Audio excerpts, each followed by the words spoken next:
ابتدا ہے رب دل کا ببرکت نام سے جو مجھے اور آپ کو میرے اور آپ کے دل کے خیالات کو بخوبی جانتا ہے۔ ناظرین، آج ایک نہایت ہی اہم معاملہ جس پر بات کرنے کی انتہائی ضرورت ہے، جس کو جاننے سمجھنے کی بہت زیادہ ضرورت ہے اور جس کے بارے میں اقوام عالم کو آگاہ کرنے کی بھی اشد ضرورت ہے، وہ آزادی صحافت ہے۔ موجودہ دور میں جب کہ سوشل میڈیا نے ہر کسی کو یہ آزادی دے رکھی ہے کہ وہ اپنے اینڈرائڈ فون سے کوئی بھی چیز ریکارڈ کر کے ہوا کے دوش پہ رکھ کے پوری دنیا میں اپنا پیغام بھیج سکتے ہیں، لیکن چونکہ صحافت ایک ایسا پیشہ ہے جسے اگر انتہائی ذمہ دارانہ پیشہ کہا جائے تو دو رائے نہیں ہوگا۔ صحافت ریاست کا چوتھا ستون ہے، صحافت معاشرے کی تیسری آنکھ ہے، صحافت انبیاء کا بھی پیشہ رہا ہے۔ صحافت کا مقصد اصل حقائق کو جان کر عوام الناس تک پہنچانا ہے۔ سچ بولنے کا نام صحافت ہے، سچ کو دوسروں تک پہنچانے کا نام صحافت ہے۔ آج ہم عالمی یوم آزادی صحافت پر بات کریں گے، جانیں گے کہ اس دن کی ضرورت کیوں پیش آئی، اس کا آغاز کب اور کہاں سے ہوا اور کب اقوام متحدہ نے اسے انٹرنیشنل لیول پر، بین الاقوامی سطح پر ایک دن کے طور پر مخصوص کیا۔ جی ناظرین، افریقہ کے ملک نمیبیا اور اس کے شہر ونڈہوک میں 3 مئی 1991 میں ایک ونڈہوک ڈیکلریشن جاری کیا گیا۔ صحافیوں کی ایک کانفرنس جہاں پر صحافیوں نے اس امر پر زور دیا کہ بات کرنے کی ہر قسم کی آزادی میڈیا پرسن کو ہونی چاہیے۔ آزادی اظہار رائے پر کسی قسم کی کوئی پابندی نہیں ہونی چاہیے، زبان بندی نہیں ہونی چاہیے۔ اگر بات سچ اور حقیقت پر مبنی ہے تو کسی کے خلاف بھی وہ بات خبر کے طور پر، آزادی اظہار رائے کے طور پر کی جا سکتی ہے، چونکہ ایک صحافی کا کام معاشرے میں ہونے والی بے ضابطگیوں پر سے پردہ اٹھانا ہوتا ہے۔ ایک صحافی کی ذمہ داری ہوتی ہے کہ معاشرے میں جہاں کہیں بھی ظلم، زیادتی، ناانصافی ہوتی ہے اس پر بات کرے۔ ایک صحافی کی یہ ذمہ داری ہے کہ وہ ان تمام حقائق کو جن کا تعلق عوام الناس کے ساتھ ہوتا ہے وہ ان تک لے کر آئے۔ صحافی کی یہ ذمہ داری ہے کہ اگر کہیں پہ کوئی نیا منصوبہ بھی تشکیل دیا جاتا ہے تو وہ بھی۔ صحافی کا مطلب یہ قطعاً نہیں ہوتا کہ وہ صرف بیخونی کرے، جو غلط چیزیں ہیں انہیں ہی سامنے لے کے آئے۔ صحافی کی یہ بھی ذمہ داری ہوتی ہے کہ اگر معاشرے میں کوئی مثبت اقدام ہوتے ہیں، کوئی مثبت پروجیکٹس لانچ ہوتے ہیں، کوئی تعمیری قسم کی کارکردگی والے معاملات طے پاتے ہیں، ان کو بھی زبان زد عام لے کے آنے کی ضرورت ہوتی ہے، اور یہ کام فقط صحافی ہی کر سکتے ہیں۔ میڈیا چونکہ اس کا ایک بہت بڑا سکوپ ہوتا ہے اور ہر میڈیا پرسن کی ایک خاص فالوئنگ شپ ہوتی ہے، لہٰذا نمیبیا کے شہر ونڈہوک میں 3 मई 1993 में एक डेक्लरेशन, एक आलामिया जारी किया जाता है कि सहाफ़ियों को आज़ादी इज़हार राय देने की ज़रूरत है, जिस पर किसी किस्म की कोई कदगन ना लगाई जाए। सो लिहाजा ये आलामिया मंजूर होता है और फिर 1993 में अक़वाम मुत्तहिदा इस आलामिया की रोशनी में 3 मई को आलमी यौम आज़ादी सहाफ़त के तौर पर मखसूस कर देते हैं। नाज़रीन, ये एक ऐसा अमर है जिस पर हमारी जो सहाफ़ी कम्युनिटी है, सहाफ़ी बरादरी है, खुशी का इजहार तो करती है,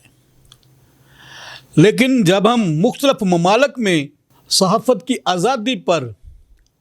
मुख्तलिफ किस्म की पाबंदियाँ, ज़ुबानबंदी और उनके इजहार राय पर बनाए हुए कवानीन का मुताला करते हैं तो फिर बहुत सी चीज़ें आयां हो जाती हैं। वाज़े हो जाता है कि हमारे जो हुक्मरान होते हैं, अगर आप उनकी मंशा, उनकी मर्ज़ी, उनकी ख्वाहिश के ख़िलाफ़ कोई बात करते हैं तो ना सिर्फ आपको जेल की हवा खानी पड़ती है, बल्कि इसके लिए कवानीन भी मार्ज़ वजूद में आ जाते हैं। पाकिस्तान में देखा जाए तो पेका कवानीन जो हैं, उनकी वजह से एक अरसा से सहाफ़ी बरादरी जो है वो सरापा एहतजाज बने हुए हैं। बेशुमार सहाफ़ियों को सच बोलने पर पसे ज़िंदा बुझवाया गया, बहुत से सहाफ़ियों को रात के अंधेरे में उठवाया भी गया। तो भी मैं ये समझता हूँ कि एक सहाफ़ी की ये ज़िम्मेदारी होती है कि वो तमाम हक़ाइक़, वो तमाम बातें जो हमारी रियासत और हमारे लोगों के मुफादात में होती हैं उन पर बात करें, क्योंकि रियासत की इंटीग्रिटी, रियासत की सलामती, रियासत का अमन और रियासत की मेराज अगर कायम है तो फिर सारा कुछ पॉसिबल है। चूँकि हमने इसी रियासत के अंदर रह के, इसी रियासत के आइन को फॉलो करके और इसी रियासत के कवानीन के मातहत रहकर ज़िंदगी गुजारना होती है, लिहाजा हमें रियासत के आइन और रियासत के कवानीन का एहतराम लाज़िम है। इस बात में कोई दो राय नहीं कि जब जब वक्त के हाकम के ख़िलाफ़ कोई बात होती है तो वो फिर इसी किस्म के हथकंडे इस्तेमाल करते हैं कि सच बोलने वाले को निशान इबरत बनाया जाता है। ये आज की बात नहीं है। हज़ारों साल पहले जब सुकरात नौजवान नस्ल की आबियारी कर रहे थे, उन्हें सच और हक की तालीम दे रहे थे, उन्हें रोशनी के सफ़र में लेके चलने की कोशिश कर रहे थे, तो उस वक्त के हाकिम ने उस पर भी कदगन लगाने की कोशिश की। उसने भी उसकी ज़ुबानबंदी के लिए बहुत सी जहदें की, लेकिन जब वो सच बोलने से बाज ना आया तो फिर उसे सज़ा के तौर पर जहर का प्याला दे दिया गया। सुकरात तो मर गया, लेकिन उसकी तालीमात, उसका इल्म आज भी बहुत से लोगों को अपनी अपनी मनाज़िल तयन करने में मदद देता है। किसी शायर ने लिखा कि सुकरात अगर जहर ना पीता तो मर जाता। जहर पीकर जिस्मानी तौर पर तो सुकरात मर जाता है, लेकिन उसका इल्म, उसका नज़रिया, उसकी सोच आज तक भी ज़िंदा है। इंटरनेशनल लेवल पे हम देखें तो बहुत से अदारे हैं जो सहाफ़त के असूलों और सहाफ़त के कवानीन की आबियारी करते हैं, सहाफ़त के असूलों के मुहाफ़िज़ हैं। पाकिस्तान में भी अगर हम बड़े पैमाने पे देखें तो हर किसी को अपनी बात कहने का हक और इख्तियार है, लेकिन बाज़ औक़ात कुछ ऐसे मामलात जिनकी वजह से किसी बड़े ज़िम्मेदार, जागीरदार, किसी सियासतदान, किसी सनतकार या फिर किसी सरमायादार या फिर किसी ब्यूरोक्रेट के बारे में अगर कोई सहाफ़ी सच बोलता है, उसकी ज़िंदगी के बारे में कुछ हक़ाइक़ सामने लेके आता है जिनकी वजह से उसकी साख मुतासर होती है, जिनकी वजह से उनका भयानक चेहरा सामने आता है, तो वो फिर ऐसे सहाफ़ियों पर जुल्म व जबर और तशद्दुद के पहाड़ तोड़ देते हैं। मैं ये समझता हूँ कि रियासत को, कानून नाफज करने वाले अदारों को, सच की आवाज़ बनने वाले शख्स को ना सिर्फ अप्रिशिएट करना चाहिए बल्कि उसे अवार्ड से भी नवाजा जाना चाहिए, लेकिन बदकिस्मती से ऐसा नहीं है। नाज़रीन, यहाँ पर जो मौजूदा ज़माना चल रहा है, सहाफ़ियों को दरबारी के तौर पर समझा जाना जाता है। वो लोग जो किसी की सिफ़त व सना में बहुत आगे तक चले जाते हैं, उन्हें एज़ाज़ात से भी नवाजा जाता है और मुफादात से भी, लेकिन वो लोग जो सच और हक़ की बात करते हैं, उन्हें यकीनन दुश्वारी, पशेमानी और मसाइब का सामना करना पड़ता है। हर दौर में सच बोलने वाले को कीमत चुकानी पड़ती है, वो खा कैदोबंद की सूरत में हो, खा वो पाबंदियों की सूरत में हो, बेरोज़गारी की सूरत में हो, उसके मुआशी और मुआशरती इस्तेहसाल की सूरत में हो, हर सूरत में उसे इसकी कीमत चुकानी पड़ती है। लेकिन मैं ये समझता हूँ कि जो भी हुकूमत वजूद में आती है, जब तक वो अपोजिशन में होती है, वो आज़ादी सहाफ़त के बड़े कायल होते हैं। जब तक वो अपोजिशन में होते हैं, उन्हें सच बहुत अच्छा लगता है। जब तक वो अपोजिशन में होते हैं, उन्हें सच बोलने वाले अच्छे लगते हैं। लेकिन जैसे ही वो इक़्तिदार में आते हैं, वही सच बोलने वाले जो कभी उनके आई बॉल होते हैं, उनके आंख का तारा होते हैं, जब वो उनके ख़िलाफ़ कोई तनकीदी मकाला लिखते हैं या कोई ऐसा कॉलम तहरीर करते हैं या कोई व्लॉग करते हैं या पॉडकास्ट करते हैं, तो फिर वही लोग